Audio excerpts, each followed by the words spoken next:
नमस्कार। चलिए आज जानते हैं राजेश्वरी की कहानी को।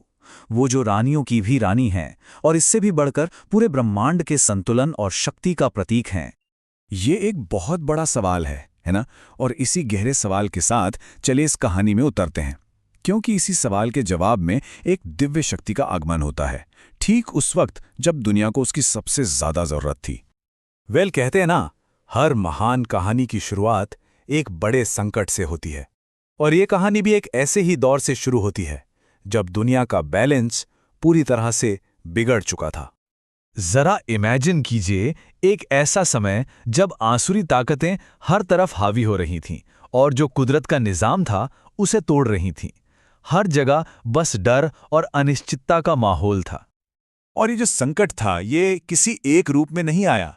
कभी इसने युद्ध का रूप लिया जिससे पूरी धरती कांप उठी, तो कभी ये महामारी बनकर फैल गया जिसने हर जिंदगी को अपनी चपेट में ले लिया। मतलब संकट लगातार बढ़ता जा रहा था और अपना रूप बदल रहा था। और फिर कभी अकाल बनकर इसने सब कुछ तबाह कर दिया। सच तो यह है कि उस दौर में डर, अफरा तफरी और अराजकता ही एक तरह से न्यू नॉर्मल बन गए थे। किसी को कोई रास्ता नजर नहीं आ रहा था। लेकिन ऐसी गहरी निराशा के बीच भी देवताओं को ये पता था कि सिर्फ एक ही शक्ति है जो इस दुनिया को बचा सकती है, स्वयं संप्रभुता की शक्ति, the presiding force of sovereignty itself. और फिर ठीक वैसा ही हुआ। उस घने अंधकार के बीच आसमान में एक शानदार दिव्य रोशनी फैली और उसी रोशनी से देवी का भव्य और राजसी रूप प्रकट हुआ। अब देखिए उनका ये रूप कितना अद्भुत और प्रतीकों से भरा था।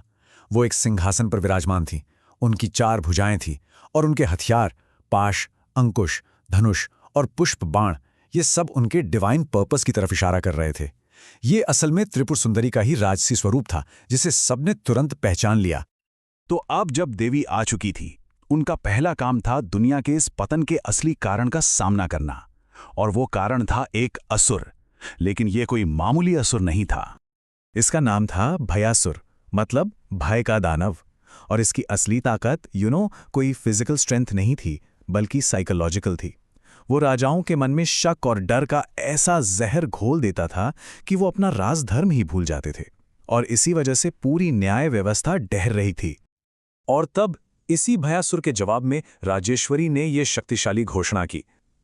यह सिर्फ एक वाक्य नहीं था, ये व्यवस्था और न्याय को फिर से स्थापित करने का उनका मजबूत संकल्प था। तो सवाल यह है कि उन्होंने भयासुर को हराया कैसे? ये कोई आम लड़ाई नहीं थी, बल्कि एक सोची समझी डिवाइन स्ट्रैटेजी थी जिसके 4 साफ कदम थे। उन्होंने अपने हर दिव्य हथियार का एक खास मकसद से इस्तेमाल किया। अंकुश से उसके भ्रम को काबू किया, पाश से उसके धोखे को रोका और सबसे जरूरी, अपने पुष्प बाणों से सीधा उसके दिल में बैठे डर को ही निशाना बनाकर नष्ट कर दिया। तो ये तो थी युद्ध की कहानी। पर अब जरा और गहराई में उतरते हैं और उनके इस स्वरूप और शक्ति के पीछे छिपे गहरे मतलब को समझते हैं। एक बहुत ही कमाल की बात यह है कि राजेश्वरी सिर्फ एक देवी नहीं है, वो असल में 3 बड़ी दिव्य शक्तियों का एक आदर्श राजसी कॉम्बिनेशन है। उनमें महालक्ष्मी का वैभव है, महासरस्वती का ज्ञान है और महाकाली की अदम्य शक्ति है, सब कुछ एक संतुलित रूप में। तो फिर उनका ये खास सिंहासन रूप क्या दर्शाता है?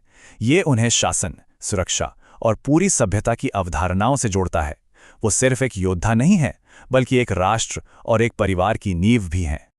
तो अब आते हैं आखिरी और सबसे जरूरी हिस्से पर, ये समझने के लिए कि राजेश्वरी आज भी इतनी रेलेवेंट क्यों है और वो हमारे लिए क्या मायने रखती हैं। जरा राजेश्वरी से जुड़े आध्यात्मिक और व्यक्तिगत फायदों को देखिए। यहां उनकी जो कॉस्मिक रोल है वो एक तरह से हमारी इनर स्टेट में बदल जाती है। मतलब वो सिर्फ बाहरी दुनिया में ही व्यवस्था नहीं लाती, बल्कि हमारे अंदर के डर और असुरक्षा को दूर करके स्थिरता और आत्मविश्वास लाती हैं।